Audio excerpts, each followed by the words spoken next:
የሩበን አሞሪም ጉዳይ በማንቸስተር ዩናይትድ ሩበን አሞሪም ከአስቶን ቪላ ጨዋታ በኋላ ማንቸስተር ዩናይትድ የተሻለ ተጫውቶ ነበር ብሎ ነበረ።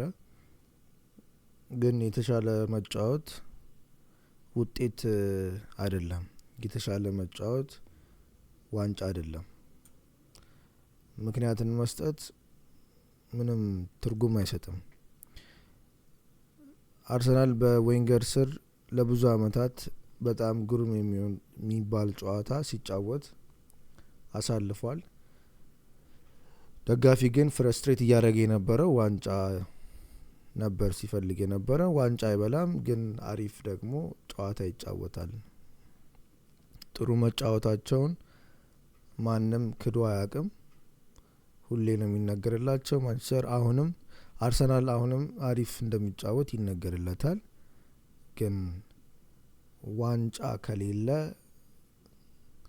ተከታታይ ውጤት አምጥቶ ከዋንጫ ጋር ካላለቀ አሪፍ መጫወት ምንም ትርጉም የለውም። ምንድነው አሪፍ መጫወት ራሱ ምን ማለት ነው? የተሻለ ተጫውተን ነበር ማለት ምን ማለት ነው? አንድ ቲም ተሸንፎ አሪፍ ተጫውተን ነበር ብሎ መመለስ ምን ማለት ነው? የተሻለ ቲም ነበርን ብሎ መመለስ ምን ማለት ነው? የተሻለ ተጫውተን ነበር ብሎ መመለስ ምን ማለት ነው? እግር ኳስ ምንድነው? እግር ኳስ ጨዋታ ምን ማለት ነው? ተሸንፎ 2 ጎል ገብቶ 1 ጎል አግብቶ የተሻለ ቲም ነበርን ብሎ መናገር ምን ማለት ነው ብሎ ማሰብ ጥሩ ነው። ምክንያቱም ፖዚሽን በቁጥር ደረጃ ፖዚሽን በፐርሰንት ሲሰላ አንድ ቲም የተሻለ ፖዚሽን ይዞ ሊጨርስ ይችላል 90 ደቂቃውን የበለጠ ማለት ነው። 55 ለ45 ሊሆን ይችላል፣ 60 ለ40 ሊሆን ይችላል። እንገዳ በጣም ደግሞ ከበዛ 70 ለ30 ይሆናል። ፖዚሽኖች እንደዚህ ያሉ ይሰላሉ። ግን ፖዚሽን የበለጠው ቲም ጎል አስቆጥሮ ካላሸነፈ የተሻልኩ ነበርኩ ብሎ ቲሙን የተሻለ ተጫዋች ብሎ ማውራት ብዙ አያስኬድም። አንድ ጌም እንደዛ ሊል ይችላል አሞሪም። ከዛ ቀጥሎ ምን ሊል ነው ሲሸነፍ? በተከታታይ ደግሞ ሽንፈቶች ማንቸስተር ዩናይትድ በአሞሪም ስር አስተናግዷልና የተሻልኩ ነው ብሎ የተሻለ ቲም ነኝ የተሻለ ተጫዋች አለ ብሎ መመለስ ትርጉም አይሰጥም። ምክንያቱም የተሻለ ቲም ጎል ማስቆጠር ከሆነ በጎል ነው የሚፈረደው። ጎል መግባት አለበት።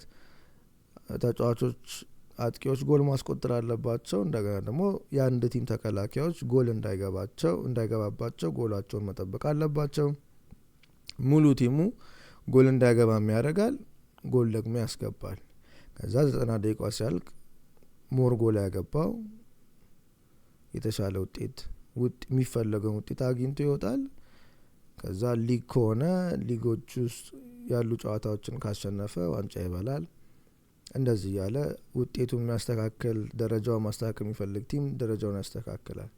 በማንቸስተር ዩናይትድ ደረጃ በአርሰናል ደረጃ እየተጠበቀ ያለው አርሰናልም ማንቸስተር ዩናይትድም እየተፈለገለት ያለው ደጋፊዎች የሚፈልጉለት ነገር ለማንቸስተር ዩናይትድ የሚመኙለት ነገር ዋንጫ እንዲበላ ነው። አርሰናልም ዋንጫ እንዲበላ ነው የሚፈልገው። አሁን አሪፍ ተጫውተን ነበር፣ የተሻለ ቲም ነበረን፣ የተሻለ ፖዚሽን ነበር ማለት ምንም አይጠቅም። የኤክስኪዩዝ ጉዳይ ነው የሚሆነው። ስለዚህ ሩበን አሞሪም ደግሞ እስካሁን ያመጣው ውጤት በጣም ደካማ ውጤት ነው እና ፐርሶናሊቲው አሪፍ ነው፣ ግልጥ ይናገራል። ያመነበትን ነገር ሳይለቅ በጣም ለብዙ ወራቶች እስካሁን ድረስ ጸንቶ ፖዚሽኑን፣ ፎርሜሽኑን፣ አሰራሩን እየሰራ እየሞከረ ቆይቷል በማንቸስተር ዩናይትድ። አሁን ግን መታገስ ሳይኖርባቸው ኦነሮች ተጠያቂ ሆነው አሰልጣኝ መቀየር ባለባቸው ጊዜ እየታገሱት ነው ያሉት ሩበን አሞሪምን።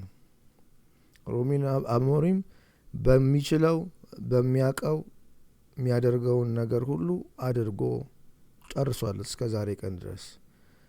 ግን አሁን እሱ ስላልተሳካለት ያሰበው ነገር ኤክስፒሪየንሱ እችላለሁ ብሎ የገመተው ነገር የሚያውቀው እውቀት ሁሉ ማንቸስተር ዩናይትድን ለተሻለ ውጤት አላበቃም። ስለዚህ የተሻለ ውጤት ስላልመጣ መቀየር አለበት። ሩበን አሞሪም መቀየር አለበት። ሌላ ቦታ ሄዶ መሞከር አለበት። ማንቸስተር ዩናይትድም ደግሞ ሌላ ሰው መሞከር አለበት። የሩበን አሞሪም እውቀትና የሩበን አሞሪም ኤክስፒሪየንስ አልበቃም። ማንቸስተር ዩናይትድን ከፍ ለማድረግ አልበቃም። አሁን ሩበን አሞሪም እያደረገ ያለው የሚያቆን ሞክሮ ኤክስፒሪየንሱን እንዳለ ተጠቅሞ ሞክሮ እየተሳካለት ስላልሆነ አሁን እየተማረ ነው ያለው ሩበን አሞሪም። አሁን ተገዶ ፎርሜሽን ሊቀይር እያሰበ ነው። አሁን ተገዶ አንዳንድ ተጫዋቾችን በሆነ መልኩ ለማጫወት ለምሳሌ ካሰሚሮን እየቀየረ ያወጣ ነበረ፣ አሁን እያቆየው ነው። አሁን ደግሞ ትንሽ አልቀይርም ያለው የፎርሜሽኑን ለመቀየርም እያሰበ እንደሆነ እንደገና ደግሞ በጃንዋሪ ላይ ሌላ ተጫዋቾችን እንደሚፈልግ እየተነገረ ነው። ግን አሁን የትምህርት ጊዜ ላይ ገብቷል። አሁን ሩበን አሞሪም እየተማረበት ነው፣ ብዙ ነገር እያወቀበት ነው። ማንቸስተር ዩናይትድ ግን አንድን አሰልጣኝ አምጥቶ ለአሰልጣኙ ትምህርት ቤት መሆን ማብቃት አለበት። ትምህርት ቤት መሆኑን በቃ ማለት አለበት። ማንቸስተር ዩናይትድ የትምህርት ቦታ መሆን የለበትም ለአሰልጣኞች። ማንቸስተር ዩናይትድ ክለቡን ሊያሳድግ የሚችል ክለቡን ከዚህ ውጤት ማጣት ውስጥ ማውጣት የሚችልን አዋቂ ማስፈረም አለበት። አሁን የተለየ እውቀት ደግሞ የተለየ ኤክስፒሪየንስ ያለውን ሰው አምጥቶ መሞከር አለበት። የአሞሪም እውቀትና ኤክስፒሪየንስ ደግሞ ማንቸስተር ላይ ስላልሰራ ማለት ነው። ሰውየው ጥሩ ፐርሰናሊቲ ያለው የሚያደርገውን አድርጓል፣ ግን አልተግባቡም። በቃ ይሄ ጥምረት አልሰራም። ስለዚህ ሩበን አሞሪም አሁን ሌላ ቦታ ሄዶ መሞከር አለበት። ማንቸስተር ደግሞ ሌላ ሰው መሞከር አለበት። ትምህርት ቤት ስለሆነለት ማለት ነው። አሁን እየተማረ ነው። ሩበን አሞሪም ማንቸስተር ውስጥ እየተማረ ነው ያለው። ስለ ኳስ እየተማረ ነው። የተለያዩ ነገሮችን እያወቀበት ነው። ጥሩ ነው። ግን ማንቸስተር ዩናይትድ ዋጋ እየከፈለ ነው በዚህ ምክንያት። ስለዚህ ኦነሮቹ ይህንን አውቀው ይህንን ተረድተው በቃ ሌላ አሰልጣኝ ያስፈልገናል ብለው ሌላ አሰልጣኝ ማምጣት አለባቸው።